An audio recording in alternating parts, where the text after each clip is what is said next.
شرور أنفسنا وسيئات أعمالنا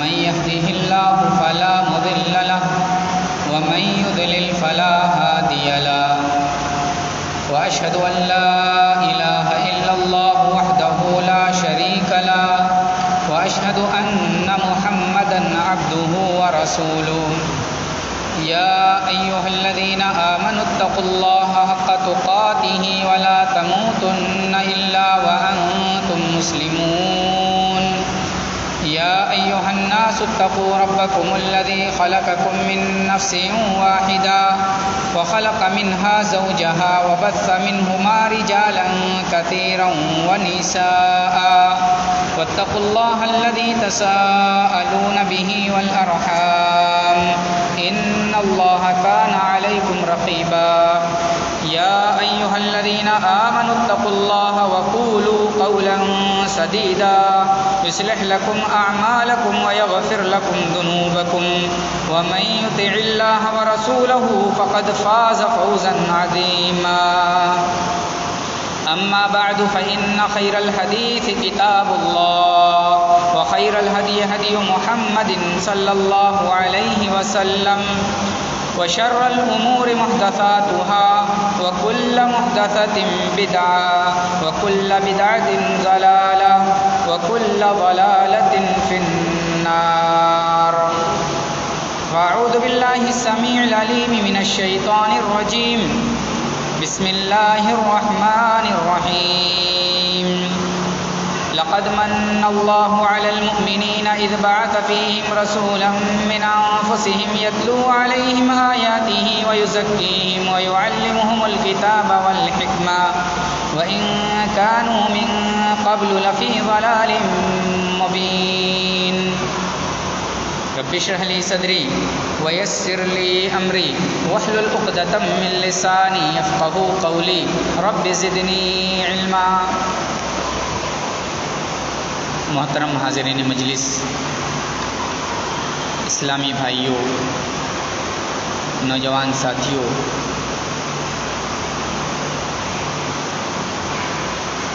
سفر کا مہینہ چل رہا ہے اور اس کے مان بعد ربیع الاول کا مہینہ آنے والا ہے۔ جیسا کہ ہم اور آپ جانتے ہیں کہ ربیع الاول کے مہینے میں ہمارے پیارے رسول جناب محمد الرسول اللہ صلی اللہ علیہ وسلم پیدا ہوئے اور اسی مہینے میں آپ اس دنیا سے اللہ رب العالمین کے پاس تشریف لے گئے۔ حضرات گرامی، ربیع الاول کا مہینہ آتے ہی سیرت رسول صلی اللہ تعالی علیہ وسلم کے بیانات شروع ہو جاتے ہیں، اور ہونا بھی چاہیے۔ نبی علیہ الصلاۃ والسلام کی سیرت، آپ کا اسوہ ہمارے لیے نمونہ اور آئیڈیل ہے۔ اگر سیرت رسول بیان نہ کیا جائے، سیرت رسول کا ذکر نہ ہو، تو پھر ہماری نوجوان نسل سیرت رسول سے ناواقف ہوگی اور اس ناواقفیت کی وجہ سے بے رہ روی کا شکار ہوگی۔ ویسے ہی سیرت رسول کم بیان کیا جاتا ہے، سیرت رسول نہ کے برابر بیان کیا جاتا ہے، جس کی وجہ سے آج کتنے جرائم اور کرائم جنم لے رہے ہیں۔ میرے بھائیوں، سیرت رسول کے تعلق سے بہت سارے گوشے ہیں۔ انہی گوشوں میں سے ایک گوشہ یہ بھی ہے کہ امت پر نبی کریم صلی اللہ علیہ وسلم کے کیا حقوق ہیں۔ نبی علیہ الصلاۃ والسلام نے اپنی امت کے لیے کتنی جافشانی کی، کتنی محنت سے اللہ کے دین کو ہم تک منتقل کیا، اور راتوں رات نبی علیہ الصلاۃ والسلام فکر مند رہا کرتے تھے کہ میری قوم، میرے لوگ صحیح دین کو ماننے والے ہو جائیں، صحیح راستے پر عمل کرنے والے ہو جائیں۔ اسی لیے اللہ تبارک و تعالیٰ کو کہنا پڑا فَلَعَلَّكَ بَاخِعٌ نَفْسَكَ عَلَىٰ آثَارِهِمْ إِن لَّمْ يُؤْمِنُوا آمنوا بهذا الحديث اسفا، اے نبی آپ ان کے پیچھے پڑ کر کے اپنی جان ہلاک کرنا چاہتے؟ آپ کا کام یہ ہے کہ آپ اللہ کے دین کو، اللہ کی نازل کردہ شریعت کو، اللہ کے احکامات کو لوگوں تک پہنچا دیں۔ انک لا تہدی من احببت، آپ کا کام پہنچا دینا ہے، رب العالمین کا کام ہے دل میں بٹھا دینا، رب العالمین کا کام ہے ہدایت دے دینا، رب العالمین کا کام ہے دین کی باتوں کو لوگوں کے دل میں بیٹھا کر کے اس کی محبت پیدا کر دینا۔ حضرات گرامی، آج اس درس میں نبی کریم صلی اللہ علیہ وسلم کے حقوق امت پر جو عائد ہوتے ہیں ان کو ذکر کروں گا۔ آئیے شروع کرتے ہیں۔ نبی علیہ الصلاۃ والسلام کا امت پر سب سے پہلا حق یہ ہے کہ آپ صلی اللہ علیہ وسلم پر ایمان لایا جائے اور آپ کو آخری رسول اور آخری پیغمبر اور آخری میسنجر تسلیم کیا جائے۔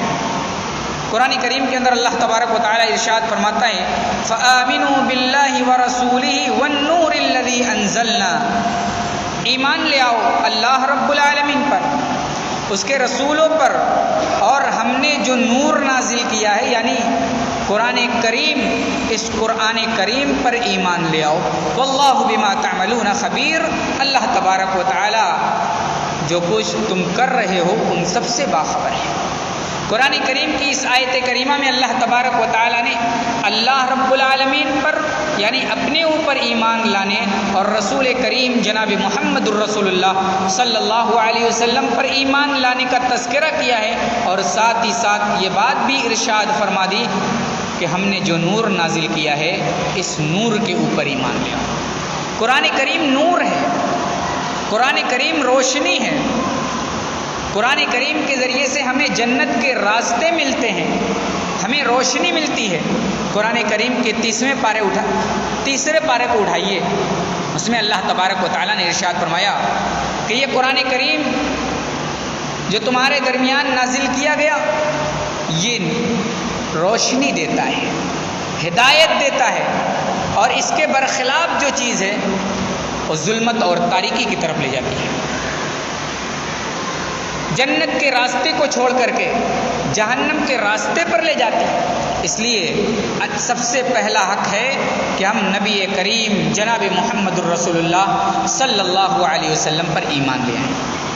ایمان لانے کے ساتھ ساتھ آپ کو آخری رسول بھی مانیں، کیونکہ آخری رسول اگر ہم نہیں مانیں گے تو ہمارا ایمان مکمل ہوگا نہیں ہوگا۔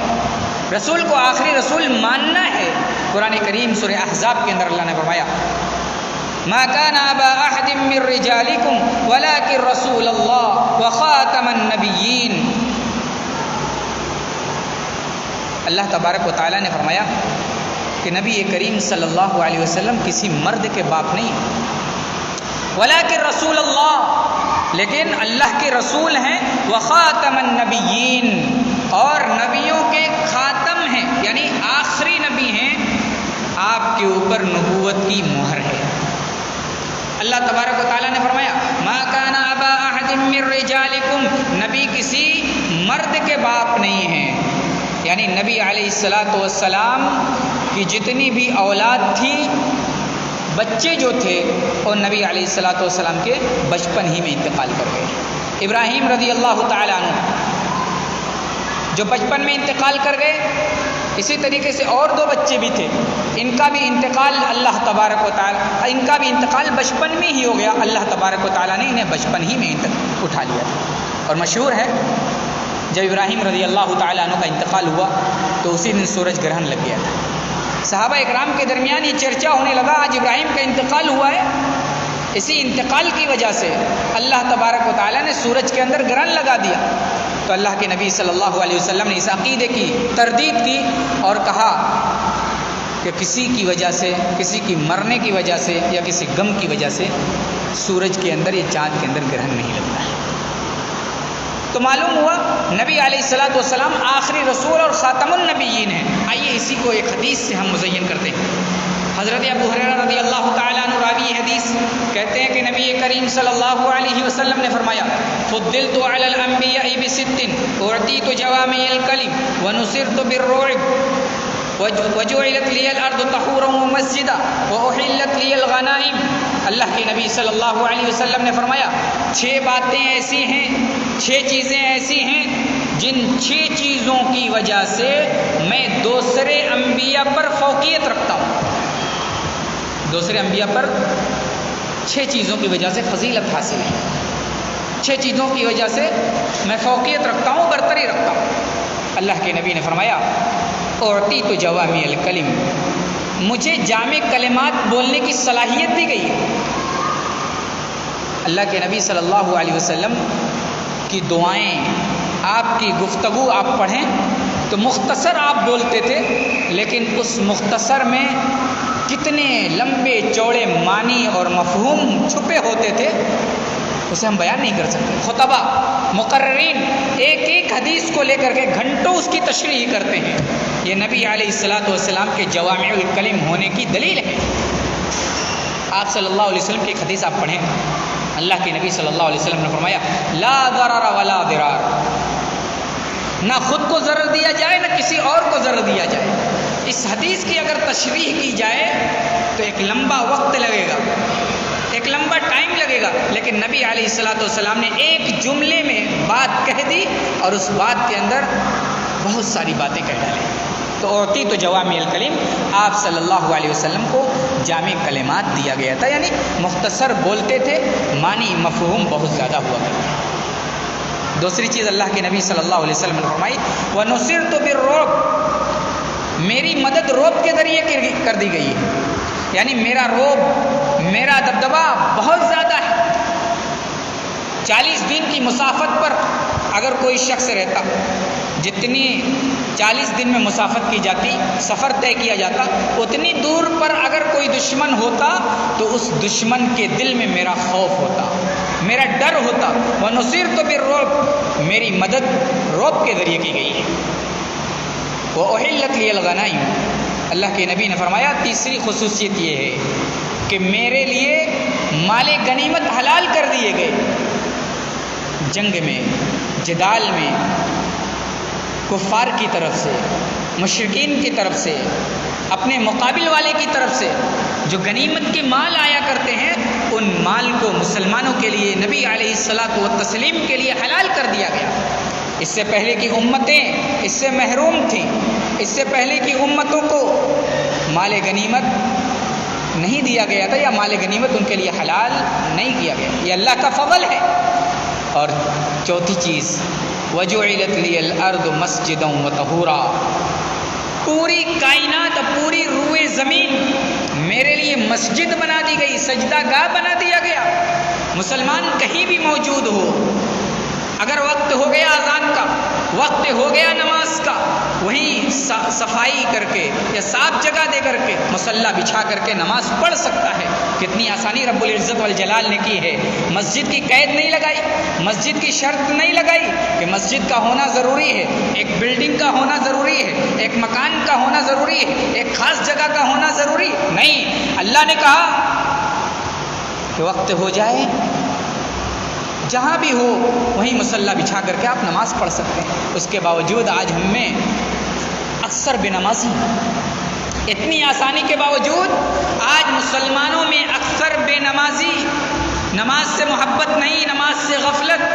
ہماری عالیشان مسجدیں بنی ہوئی ہیں، ہماری مسجد ہمارے گھر کے پڑوس میں ہے، پھر بھی ہمارے یہاں توفیق نہیں ہوتی کہ مسجد میں چلے جائیں.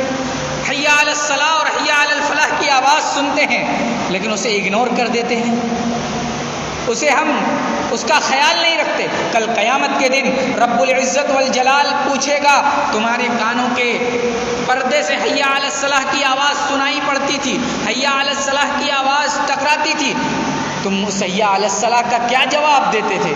یا سوال کیا جائے گا نماز جو تم پر فرض کی گئی تھی، اس نماز کو تم نے کتنا ادا کیا، نماز کتنی قائم کی؟ اللہ رب العالمین کے سامنے ہم کیا جواب دیں گے؟ پہلا سوال رب العالمین کرے گا نماز کے تعلق سے، اور اسی نماز میں ہم فیل ہو جائیں گے. جب پہلے سوال میں اور پہلے کوسچن میں ہم فیل ہو گئے تو پھر یاد رکھنا آگے کے سوالات ہمارے لیے بڑے مشکل ثابت ہو سکتے ہیں. پانچویں چیز اللہ کے نبی صلی اللہ علیہ وسلم نے فرمائی وَأُرْسِلْتُ إِلَى الْخَلْقِ كَافَّةً۔ نبی علیہ الصلوۃ والسلام کے پہلے جتنے بھی انبیاء آئے تمام نبیوں کو اللہ تبارک و تعالیٰ نے ایک خطے کے لیے بھیجا تھا، لیکن اپنے پیارے نبی جناب محمد الرسول اللہ صلی اللہ علیہ وسلم کو پوری کائنات کے لیے، جن و انس کے لیے نبی بنا کر کے بھیجا۔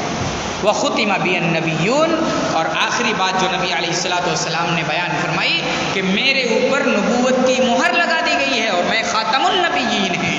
کہنے کا مطلب یہ ہے کہ ہم اللہ کے نبی پر ایمان لے آئیں اور اللہ کے نبی کو آخری رسول تسلیم کریں۔ اگر ہم نے آخری رسول تسلیم نہیں کیا تو آج کے فتنے کے اس دور میں ہم نبوت کے دعوے کو لے کر کے اٹھنے والے دعوے پر ایمان لا سکتے ہیں۔ آج بہت سے لوگ ہیں جو نبوت کا دعویٰ لے کر کے اٹھتے ہیں، میں نبی ہوں۔ یہ نبی علیہ الصلوۃ والسلام کے دور سے آج تک چلا رہا ہے اور نبی کے پیشن گوئی بھی۔ اگر ہم نبی پر، آخری نبی پر ایمان خاتم النبیین کا نہیں لاتے اور یہ تسلیم نہیں کرتے کہ نبی علیہ الصلوۃ والسلام آخری نبی ہیں، تو پھر ہم آج کے فتنوں میں پڑھ کر کے جو جھوٹا نبوت کا دعویٰ کرتا ہے اس نبوت کے دعوے کو تسلیم کر سکتے ہیں۔ اس لیے اپنے ذہن و دماغ میں بٹھائیے، اپنے بچوں کے دماغ میں بٹھائیے، اور آج کے اس فتنے کے دور میں ضرورت اس بات کی ہے کہ اپنے نبی علیہ الصلوۃ والسلام کے تعلق سے ہر طرح کی معلومات اس کے سامنے پیش کریں، تاکہ آج کے اس مادیت کے دور میں کسی گمراہی کے راستے پر ہمارے بچے نہ چل پڑیں۔ تو پہلا حق ہے نبی علیہ الصلوۃ والسلام کا یہ۔ دوسرا حق یہ ہے کہ نبی علیہ الصلوۃ والسلام کی توقیر کی جائے، نبی علیہ الصلوۃ والسلام کی تعظیم کی جائے۔ آپ علیہ الصلوۃ والسلام کی کہیں گستاخی کی جا رہی، آپ علیہ الصلوۃ والسلام کی احادیث کو کہیں توڑ مروڑ کر کے پیش کیا جا رہا ہے، یا آپ کی احادیث کو ردی کی ٹوکری میں ڈالا جا رہا ہے، تو اس جگہ مضبوطی کے ساتھ کھڑے ہو کر کے نبی علیہ الصلوۃ والسلام کا دفاع کیجئے، اور نبی علیہ الصلوۃ والسلام کا دفاع کرنا ہمارے اوپر فرض ہے۔ قرآن کریم کے اندر اللہ رب العالمین نے ارشاد فرمایا، اللہ تبارک و تعالیٰ ارشاد فرماتا ہے کہ اے لوگو، اللہ کے نبی صلی اللہ علیہ وسلم کی عزت کرو۔ انا ارسلناک شاہدا ومبشرا ونذیرا لتؤمنوا باللہ ورسولہ وتعزروہ وتوقروہ وتسبحوہ بکرۃ واصیلا۔ اللہ نے صراحت کے ساتھ ارشاد فرما دیا، انا ارسلناک شاہدا ومبشرا ونذیرا، اے نبی ہم نے آپ کو شاہد بنا کر کے بھیجا، گواہ بنا کر کے بھیجا، ڈرانے والا اور خوشخبری دینے والا بنا کر کے بھیجا۔ لتؤمنوا باللہ ورسولہ، تاکہ تم اللہ اور اس کے رسول پر ایمان لے آؤ، وتعزروہ وتوقروہ وتسبحوہ بکرۃ واصیلا، اور نبی علیہ الصلوۃ والسلام کی عزت کرو، ان کی توقیر کرو، ان کا احترام کرو، اور صبح و شام اللہ رب العالمین کا ذکر کرتے رہو۔ قرآن کریم کی اس آیت کریمہ میں اللہ تبارک و تعالیٰ نے صراحت کے ساتھ بیان فرما دیا کہ نبی علیہ الصلوۃ والسلام کا احترام، نبی علیہ الصلوۃ والسلام کی عزت ہمارے اوپر ضروری اور واجب ہے۔ اسی لیے صحابہ اکرام رضوان اللہ علیہم اجمعین نبی علیہ الصلوۃ والسلام کی کتنی تعظیم کیا کرتے تھے، کتنا احترام کیا کرتے تھے۔ آپ سیرت کی کتاب اٹھا کر کے دیکھیے، سیرت میں صحابہ اکرام کے واقعات موجود ہیں۔ آپ صلی اللہ علیہ وسلم کے سامنے نگاہ اٹھا کر کے نہیں دیکھتے تھے، اور جب قرآن کریم سورہ حجرات کی آیت کریمہ نازل ہوئی تو صحابہ اکرام اور زیادہ محتاط ہو گئے۔ اللہ تبارک و تعالیٰ نے سورہ حجرات کے اندر ارشاد فرمایا، یا ایھا الذین آمنوا لا ترفعوا اصواتکم فوق صوت النبی ولا تجهروا له بالقول كجهر بعضکم لبعض ان تحبط اعمالکم وانتم لا تشعرون۔ اللہ نے فرمایا، اے ایمان والو، لا ترفعوا اصواتکم فوق صوت النبی، اپنے نبی کی آواز کے سامنے اپنی آواز کو بلند نہ کرو، اپنی آواز کو اونچا نہ کرو۔ ولا تجهروا له بالقول كجهر بعضكم لبعض ان تحبط اعمالكم وانتم لا تشعرون۔ آیت کریمہ نازل ہوئی۔ اس آیت کریمہ کے نازل ہونے کے بعد ایک صحابی ہیں ثابت ابن قیس رضی اللہ تعالیٰ عنہ۔ دیکھیے نبی علیہ الصلوۃ والسلام کی مجلس میں آ کر کے بیٹھنے والے صحابی، یہ آیت کریمہ نازل ہوتی ہے۔ اس آیت کریمہ کے نازل ہونے کے بعد وہ اپنے گھر جاتے ہیں، اپنے گھر کے ایک گوشے میں بیٹھ جاتے ہیں اور نبی کی مجلس میں آنا بند کر دیتے ہیں۔ نبی کی مجلس میں آنے والا شخص، نبی علیہ الصلوۃ والسلام کے ساتھ بیٹھنے والا شخص غائب ہے آپ کی مجلس سے۔ آپ کے صحابہ آپ کے ساتھ بیٹھے اور ثابت ابن قیس موجود نہیں۔ نبی علیہ الصلوۃ والسلام ایک ایک شخص کی دیکھ ریکھ کرتے تھے، ایک ایک شخص کی خیریت لیتے۔ جب دیکھا کہ ثابت ابن قیس مجلس میں نہیں آ رہے ہیں تو آپ صلی اللہ علیہ وسلم نے پوچھا ثابت ابن قیس کہاں ہیں؟ ثابت ابن قیس کیوں مجلس میں نہیں آ رہے ہیں؟ کیوں ہمارے ساتھ نہیں بیٹھ رہے؟ ایک صحابی رسول مسلم کی روایت ہے، ایک صحابی رسول سعد ابن معاذ رضی اللہ تعالیٰ عنہ جو ان کے پڑوسی تھے، انہوں نے کہا ہے نبی علیہ الصلوۃ والسلام میں جاتا ہوں اور ثابت ابن قیس کا پتہ لگاتا ہوں کیوں مجلس میں نہیں آ رہے۔ جب وہ جاتے ہیں ان کے گھر تو دیکھتے ہیں کہ اپنے گھر کے اندر ندامت و شرمندگی میں بیٹھے ہوئے ہیں، سر جھکا کر کے بیٹھے ہوئے ہیں، بڑے شرمندہ ہیں، افسردہ ہیں، افسوس میں بیٹھے ہوئے ہیں۔ سعد ابن معاذ رضی اللہ تعالیٰ عنہ ان سے جا کر کے پوچھتے ہیں اے ثابت آپ اللہ کے نبی کی مجلس میں نہیں آتے؟ آپ اللہ کے نبی کی مجلس کو چھوڑ دیا؟ انہوں نے کہا اے سعد ابن معاذ، اے میرے بھائی، میری آواز تیز ہے، میری آواز بلند ہے، میری آواز کے بلند ہونے کی وجہ سے میرے سارے اعمال وقارت اور برباد ہو گئے اور میں جہنم میں چلا گیا، میں جہنمی ہو گیا۔ سعد ابن معاذ رضی اللہ تعالیٰ عنہ یہ بات سن کر کے دوڑے ہوئے نبی علیہ الصلوۃ والسلام کے پاس آتے ہیں اور کہتے ہیں اے اللہ کے نبی، ثابت ایسا کہہ رہے ہیں کہ میری آواز بلند ہے، میری آواز بہت تیز ہے، اس لیے میرے اعمال برباد ہو گئے اور میں جہنمی ہو گیا۔ اللہ کے نبی صلی اللہ علیہ وسلم ثابت ابن قیس کے بارے میں پھر سعد ابن معاذ سے کہتے ہیں سعد ابن معاذ جاؤ ان کے گھر جاؤ اور جا کر کے کہو اے ثابت تم جہنمی نہیں ہو، تم جنتی ہو، تم جنتی ہو، تمہاری آواز فطری طور پر بلند ہے، تم نبی کی آواز کے سامنے اپنی آواز کو بلند نہیں کرتے، تمہاری آواز تو فطری تیز ہے، اس لیے تمہارے اعمال برباد نہیں ہوئے۔ غور کیجئے، قرآن کریم کی آیت کریمہ نازل ہوتی ہے، قرآن کریم کی اس آیت کریمہ کو سنتے ہیں اور سننے کے بعد اپنے گھر بیٹھ جاتے ہیں، نبی کی مجلس میں نہیں آتے۔ کہیں نبی کی مجلس میں گیا اور نبی کی مجلس میں میری آواز نبی کی آواز سے تیز ہو گئی، میری آواز نبی کی آواز پر بڑھ گئی تو پھر میرے سارے اعمال برباد ہو جائیں گے، وقارت ہو جائیں گے۔ یہ تھا صحابہ اکرام کا احترام کا انداز، یہ تھا صحابہ اکرام کی توقیر کا انداز، یہ تھا صحابہ اکرام کی عزت کا انداز۔ اور دیکھیے یہ آیت کریمہ یا ایھا الذین آمنوا لا ترفعوا اصواتکم فوق صوت النبی، یہ آیت کریمہ حضرت عبداللہ ابن زبیر کہتے ہیں کہ حضرت ابو بکر اور حضرت عمر رضی اللہ تعالیٰ عنہ کے ایک چھوٹے سے جھگڑے کے بعد نازل ہوئی تھی۔ کیا تھا وہ جھگڑا؟ وہ جھگڑا یہ تھا کہ بنو تمیم سے ایک وفد نبی علیہ الصلوۃ والسلام کے پاس آیا۔ آپ صلی اللہ علیہ وسلم کے پاس جب وفد آتا ہے تو حضرت ابو بکر رضی اللہ تعالیٰ عنہ کہتے ہیں اے اللہ کے نبی، آپ بنو تمیم کا جو وفد آیا ہے اس وفد میں قینقاع ابن معبد رضی اللہ تعالیٰ عنہ کو امیر بنا دیں۔ حضرت عمر کہتے ہیں اللہ کے نبی، اقرع ابن حابس کو بنا دیں۔ حضرت ابو بکر کہتے ہیں اے عمر، آپ کو تو میری بات کی مخالفت ہی کرنی آتی ہے، جب بھی دیکھو میری بات کی مخالفت کرتے رہتے ہو۔ اب یہ بات تھوڑی سی تیز ہو گئی اور لوگوں میں تھوڑا ہوں ٹو ہو گیا۔ پھر اللہ تبارک و تعالیٰ نے یہ آیت کریمہ نازل فرما دی۔ جب یہ آیت کریمہ نازل ہوئی تو پھر حضرت عمر رضی اللہ تعالیٰ عنہ کتنے جلالی تھے۔ اس آیت کریمہ کے نازل ہونے کے بعد نبی علیہ الصلوۃ والسلام کی مجلس میں آتے اور اس طرح بولتے کہ نبی علیہ الصلوۃ والسلام کو سنائی تک نہیں دیتا۔ نبی علیہ الصلوۃ والسلام کو پوچھنا پڑتا کیا کہہ رہے ہو، دوبارہ اللہ کے نبی صلی اللہ علیہ وسلم کو سوال کرنا پڑتا اے عمر تھوڑا تیز بولو، کیا کہہ رہے ہو۔ یہ احترام کا انداز تھا، یہ توقیر کا انداز تھا، کس کا؟ صحابہ اکرام کا، نبی علیہ الصلوۃ والسلام کے ساتھیوں کا۔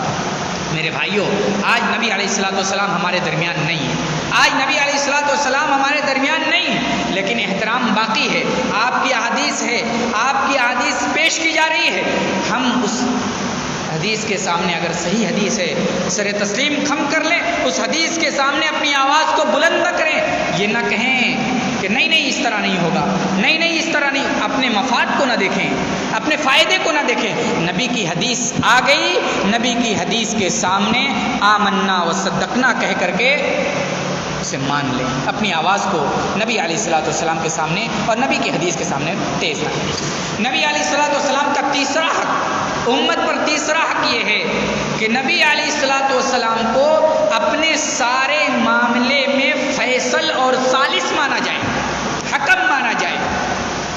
کسی مسئلے میں اختلاف ہو گیا، اس مسئلے میں آپ نبی کا فیصلہ آنے کے بعد پھر اور کسی فیصلے کا انتظار نہ کیجیے، نبی کا فیصلہ آ گیا، نبی کے فیصلے کو مان لیجیے۔ فلا وربک لا یؤمنون حتی یحکموک فیما شجر بینہم ثم لا یجدوا فی انفسہم حرجا مما قضیت ویسلموا تسلیما۔ اللہ تبارک و تعالیٰ نے فرمایا فلا وربک لا یؤمنون حتی یحکموک فیما شجر بینہم، کہ اللہ رب العالمین امت کے اوپر یہ واجب قرار دیا ہے کہ امت کے افراد نبی کا فیصلہ آنے کے بعد نبی کے فیصلے کو تسلیم نہیں کرتے تو مومن نہیں ہیں۔ اس لیے نبی کے فیصلے کو تسلیم کرنا، نبی کے فیصلے کو ماننا ایک مومن کی اور ایک مسلمان کی اور ایک ایمان والے کی ذمہ داری ہے۔ اگر ہم ایمان والے ہیں، نبی سے محبت کرتے ہیں، نبی سے پیار کرتے ہیں، تو نبی سے پیار کا یہی تقاضا ہے کہ ہم نبی علیہ الصلوۃ والسلام کے فیصلے کو مانیں۔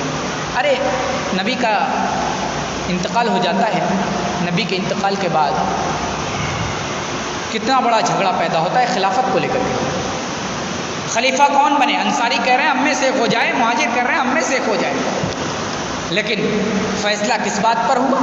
حضرت ابو بکر صدیق رضی اللہ تعالیٰ عنہ اس مجلس میں جاتے ہیں اور جا کر کے کہتے ہیں نبی علیہ الصلوۃ والسلام نے فرمایا الائمۃ من قریش، امام قریش سے ہوگا، خلیفہ قریش سے ہوگا۔ نبی علیہ الصلوۃ والسلام کے بعد خلافت کی ذمہ داری قریش کے افراد سنبھالیں گے۔ فیصلہ ہو گیا، نبی کی حدیث آئی، فیصلہ ہو گیا، اور پھر کسی کا اختلاف باقی نہیں رہا۔ انصاریوں نے بھی مان لیا اور مہاجرین نے بھی مان لیا، اور سب سے پہلے نبی علیہ الصلوۃ والسلام کے پیارے ساتھی حضرت عمر فاروق رضی اللہ تعالیٰ عنہ اٹھ کر کے کھڑے ہوتے ہیں اور حضرت ابو بکر صدیق رضی اللہ تعالیٰ عنہ کے ہاتھ پر بیعت کرتے ہیں اور خلیفہ مان لیتے ہیں۔ تو نبی کا تیسرا حق یہ ہے کہ آپ کو فیصل تسلیم کیا جائے، آپ کو حاکم تسلیم کیا جائے۔ نبی کا چوتھا حق کیا ہے؟ نبی کا چوتھا حق یہ ہے کہ نبی علیہ الصلوۃ والسلام سے سب سے زیادہ محبت ہو، اولاد سے زیادہ، مال سے زیادہ، خیش و اقارب سے زیادہ، یعنی دنیا کی ہر چیز سے زیادہ کس سے محبت ہو؟ نبی سے محبت۔ اب یہاں ایک منٹ رکیے اور اپنا جائزہ لیجیے، کیا ہمیں اپنی جائیداد کی زیادہ محبت ہے یا اپنے پیارے رسول جناب محمد الرسول اللہ صلی اللہ علیہ وسلم کی محبت ہے؟ جائزہ لیجیے، اپنا محاسبہ کیجیے، اپنا امتحان لیجیے، آیا نبی کی محبت زیادہ ہے ہمارے دل کے اندر یا ہمارے ساز و سامان مال و متاع کی محبت ہے؟ اگر نبی کی محبت ہمارے اندر ہے تو پھر یاد رکھیں ہم کامیاب ہیں، اور اگر نبی کی محبت ہماری ساز و سامان کی محبت سے کم ہو گئی اور ساز و سامان کی محبت زیادہ ہو گئی تو پھر یاد رکھیے اللہ رب العالمین کا عذاب کا آنا طے ہے. اللہ کا عذاب آئے گا، مصیبتیں آئیں گی، پریشانیاں آئیں گی. قرآن کریم سورۃ توبہ کی آیت کریمہ اٹھائیے. اللہ فرماتا ہے قل ان کان آباؤکم وابناؤکم واخوانکم وازواجکم وعشیرتکم واموال اقترفتموها وتجارۃ تخشون کسادها ومساکن ترضونها احب الیکم من اللہ ورسولہ وجہاد فی سبیلہ فتربصوا حتی یأتی اللہ بامرہ واللہ لا یہدی القوم الفاسقین. قرآن کریم میں اللہ تبارک و تعالی نے انسان کے نبض کو پکڑ کر کے بیان کیا ہے. اللہ جانتا ہے نا کس کس چیز کی محبت انسان کے دلوں میں گھر کی ہوئی ہے، کون کون سی چیز کی محبت انسان کے دلوں میں موجود ہے، ان ساری چیزوں کا تذکرہ کیا. کہا ان کان آباؤکم، تمہارے باپ کی محبت سب کے دل میں ہوتی ہے.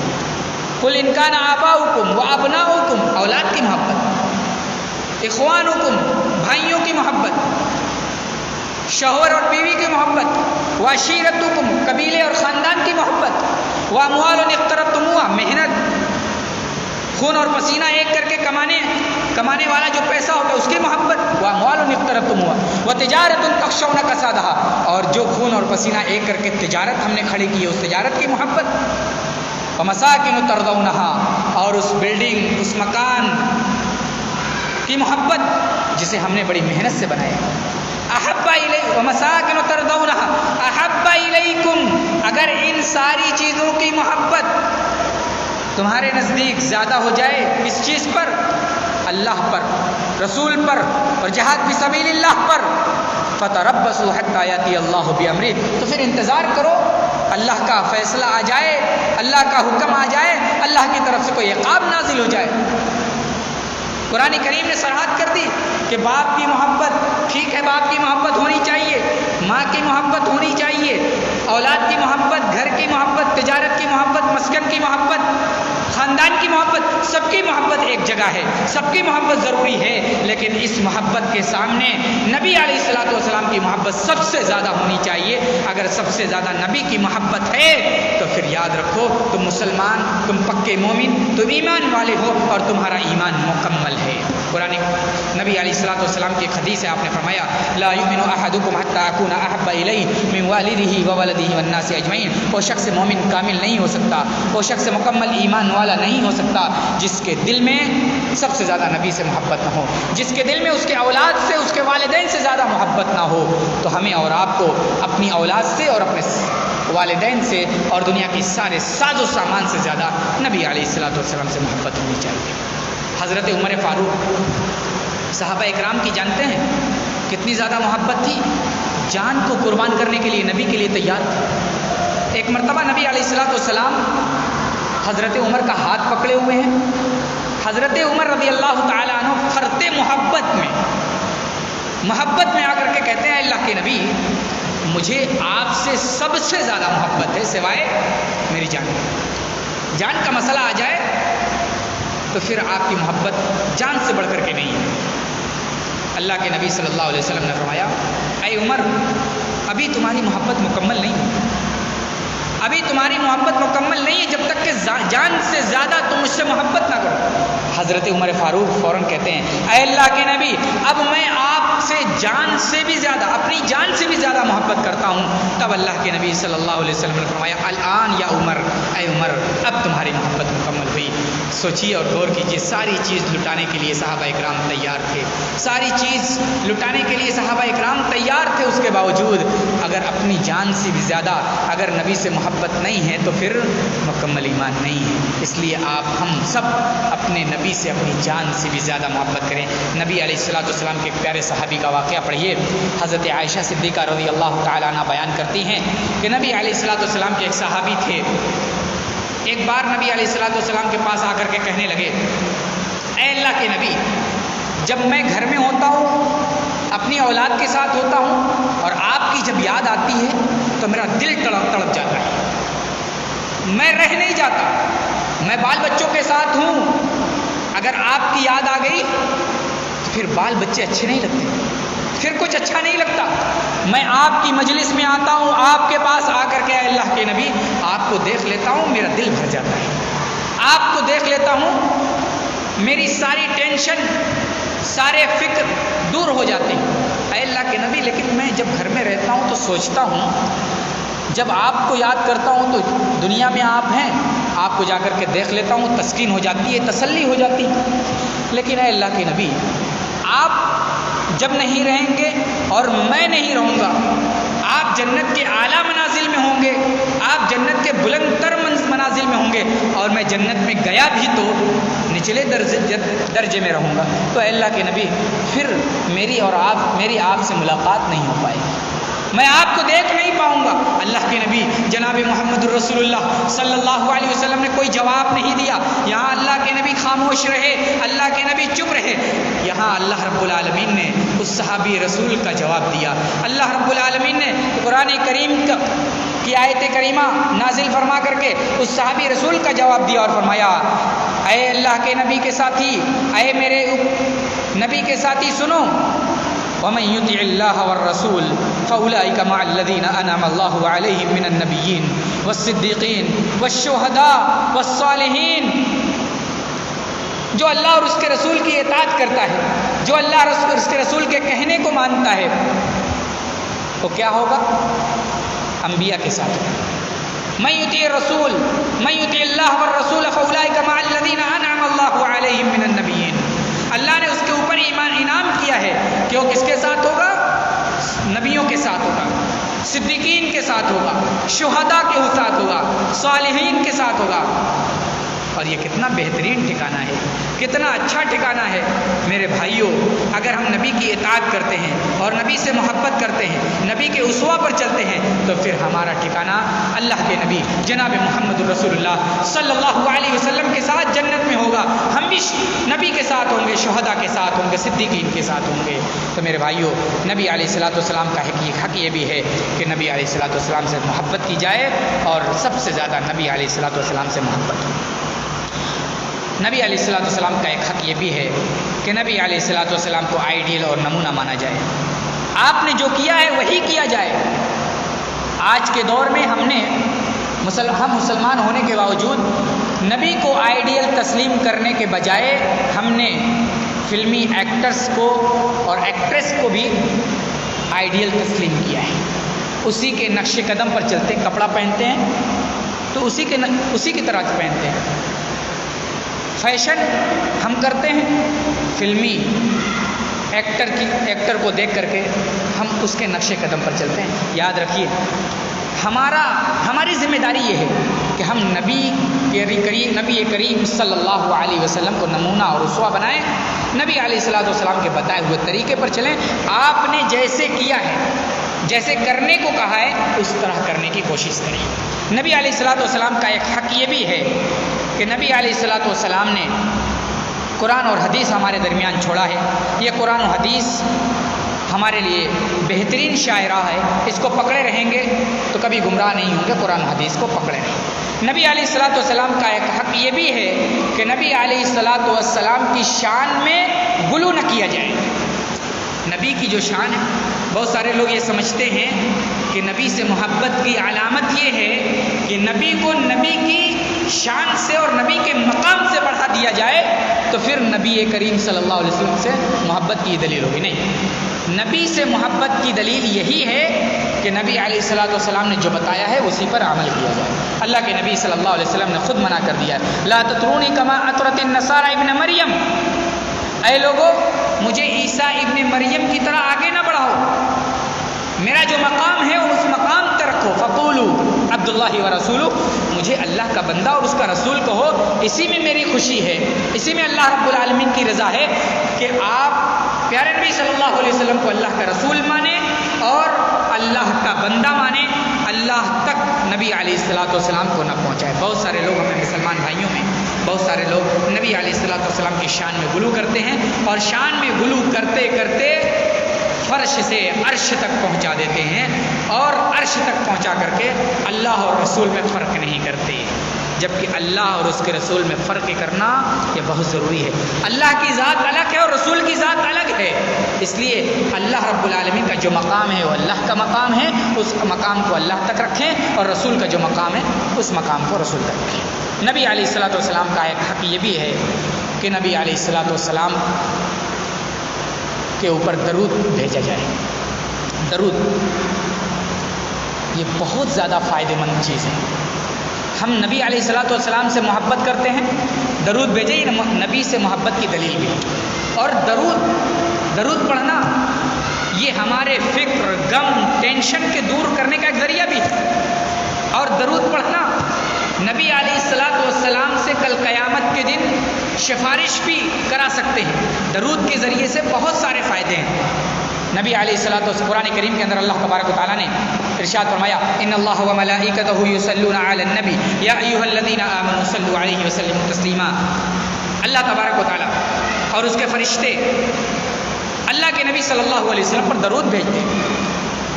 یا ایھا الذین آمنوا صلوا علیہ وسلموا تسلیما. اللہ نے ایمان والوں سے بھی کہا, اے ایمان والو تم نبی علیہ الصلوۃ والسلام کے اوپر درود بھیج دو اور سلام بھی. تو ایمان والے کو اللہ تبارک و تعالیٰ نے مخاطب کر کے کہا, ایمان والو اللہ کے رسول پر درود اور سلام بھیجو. تو ہم اور آپ درود اور سلام نبی علیہ الصلوۃ والسلام پر بھیجتے رہتے ہیں. ہمارے اوپر بڑا الزام رہتا ہے کہ ہم درود نہیں پڑھتے. ہمارے اوپر بڑا الزام ہوتا ہے کہ ہم نبی علیہ الصلوۃ والسلام سے پر درود نہیں بھیجتے.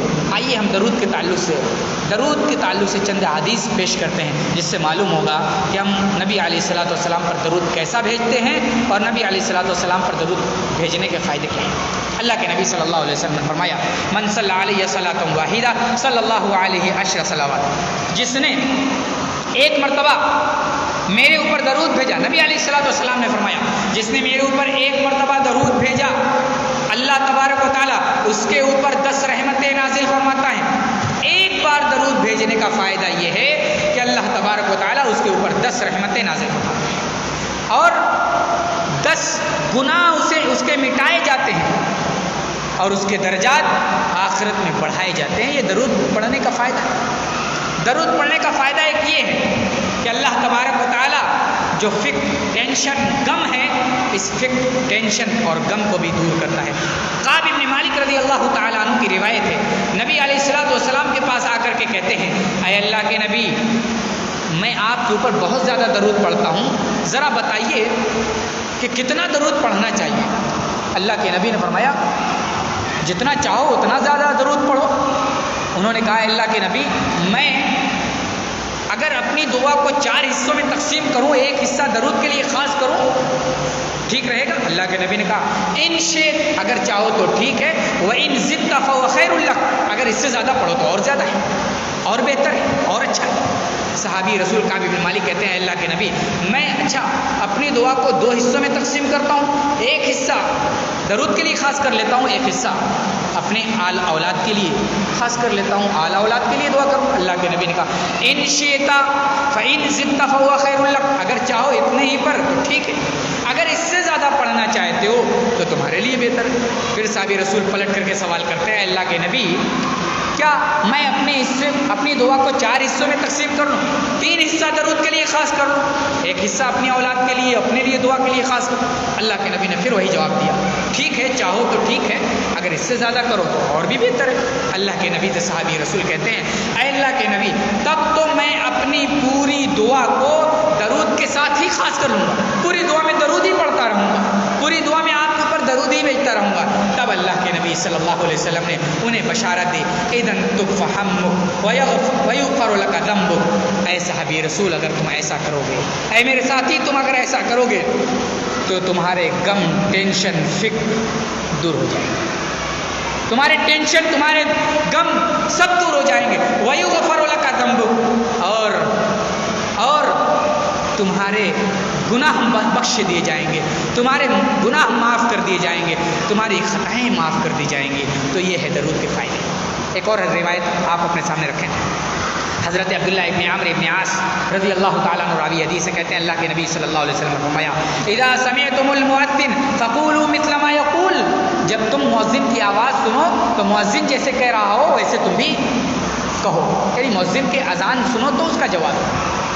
پھر جب مؤذن اذان سن چکے تو تم میرے اوپر درود پڑھو, میرے اوپر درود پڑھو. فإنه من صلى علي صلاة واحدة صلى الله عليه 10 صلوات, او كما قال علیہ الصلوۃ والسلام. اللہ تبارک و تعالیٰ ایک مرتبہ درود پڑھنے کا فائدہ یہ دے گا کہ 10 رحمتیں اس پر نازل کرے گا۔ ثم صلی اللہ علیہ الوسیلہ، پھر اللہ کے نبی نے فرمایا میرے لیے اللہ سے وسیلہ نامی جگہ مانگو، میرے لیے اللہ سے وسیلہ نامی جگہ مانگو۔ جس نے میرے لیے اللہ سے وسیلہ نامی جگہ کو تلاش کیا یا اللہ سے میرے لیے وسیلہ نامی جگہ کو مانگا تو اللہ تبارک و تعالیٰ اس کے لیے میری شفاعت کل قیامت کے دن حلال اور واجب کر دے گا۔ یعنی درود پڑھیں گے، درود پڑھنے کے بعد اللہ کے نبی کے لیے وسیلہ نامی جگہ کا سوال کریں گے تو اللہ تبارک و تعالیٰ نبی علیہ الصلوۃ والسلام کے لیے نبی علیہ الصلوۃ والسلام کی شفاعت کو واجب کر دے گا۔ اچھا، وسیلہ اللہ کے نبی سے کیسے مانگیں؟ وسیلہ مانگنے کی دعا، وسیلہ نامی جگہ مانگنے کی دعا اللہ کے نبی نے خود سکھائی ہے، اور ہم اور آپ اذان کے بعد جو دعا پڑھتے ہیں وہی دعا ہے۔ اللہم رب هذه الدعوة التامة والصلاة القائمة آت محمدا الوسيلة والفضيلة وابعث مقاما محمودا، یہ دعا پڑھیے، اس دعا میں وسیلہ نامی جگہ مانگیے۔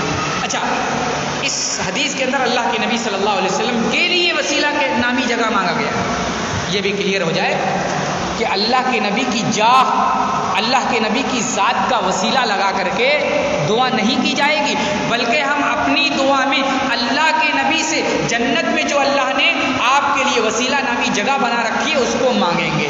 آپ کی جاہ اور عظمت کا وسیلہ لگا کر کے دعا مانگنا یہ جائز نہیں ہے، بلکہ آپ کے لیے جنت میں جو اللہ نے وسیلہ نامی جگہ بنائی ہے اس کو مانگنا امتی کے لیے ہے، جو اللہ کے نبی نے ہمیں سکھایا۔ ایک اور روایت آپ کے سامنے رکھتے ہیں، حضرت فاطمہ نبی علیہ السلام کی پیاری بیٹی روایت کرتی ہیں کہ اللہ کے نبی صلی اللہ علیہ وسلم نے ایک دعا سکھائی ہے مسجد میں داخل ہونے کی دعا۔ کیا ہے؟ اللہ کے نبی صلی اللہ علیہ وسلم نے مسجد میں داخل ہونے کی دعا سکھائی ہے، السلام علیکم اللہم افتح لی ابواب رحمتک۔ اس کے آگے درود پڑھنا نبی علیہ الصلوۃ والسلام سے ثابت ہے۔ دعا کیا ہے؟ دعا میں بھول رہا ہوں، ویسے میری عادت ہے کہ اسی دعا پڑھنے کی مسجد میں داخل ہونے کی۔ بہرحال صلاۃ اور سلام اللہم افتح لی ابواب رحمتک کے پہلے اللہ کے نبی صلی اللہ علیہ وسلم ثابت ہے، تو ہم نبی علیہ الصلوۃ والسلام پر درود اس وقت بھی پڑھتے ہیں جب مسجد میں داخل ہوتے ہیں۔ تو یہ نبی علیہ الصلوۃ والسلام کے حقوق ہیں جو ہم نے بیان کیے، ان حقوق کو اپنے سامنے رکھیں اور ان حقوق پر عمل کریں، اور نبی علیہ الصلوۃ والسلام کے جو حقوق ہیں ان حقوق کو ادا کریں، انشاءاللہ دنیا میں بھی کامیاب رہیں گے اور آخرت میں بھی کامیاب رہیں گے۔ اللہ تعالیٰ سے دعا ہے الہ العالمین تو نبی علیہ الصلوۃ والسلام کی محبت ہم سب کے دلوں میں کوٹ کوٹ کر کے بھر دے۔ اے اللہ نبی علیہ الصلوۃ والسلام کے حقوق کو ادا کرنے کی توفیق عطا فرما۔ اے اللہ جب تک زندہ رکھ، اسلام پر